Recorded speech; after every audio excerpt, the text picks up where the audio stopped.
After being done with the Jump King world, I decided to move on to the next part of the game. And this time I didn't want to have to draw all of the sprites myself. I went to my favorite open source game artist, downloaded some random sprites and pasted forsens face on it. Voila! I now have a character that can move and do a basic jump. My first thought was to make the Minecraft level, but I wasn't quite sure how to represent Minecraft in 2D yet. So I went to the drawing board. I want the game to have an overworld, and from that overworld you're supposed to jump back and forth to different games that forsens has played in the past. This made me come to the conclusion that I should probably make the overworld first. The setting I chose for the overworld is the mental asylum, and the goal of the game is to escape the mental asylum. The first thing I started working on was to populate all of the rooms in the asylum. I made a lot of things you can interact with, so I wrote a lot of dialogue. I made a fog system that hides what you see so you can't see everything on the screen at the same time. I made logic to open doors, to find keys. I worked on getting disco lamps to change light randomly.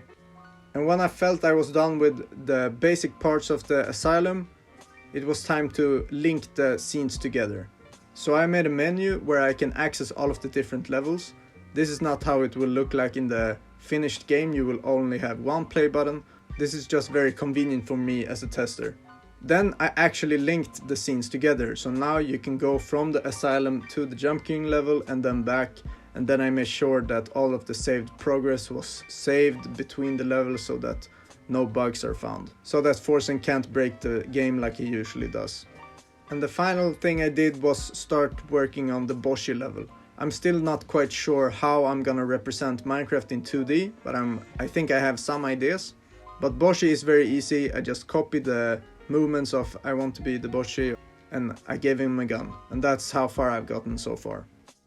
From the first video to now, I mostly did coding and art again. It takes a lot of time to collect all of the art, and the coding of course takes time. But I also did a lot of writing because I had to write a lot of dialogue, which goes into the design/writing. Make sure to subscribe if you want more updates about the game. I'm maybe 40%, 50% through, so this game will probably be out in maybe 1 month, hopefully. And I'll see you guys in the next one. Peace.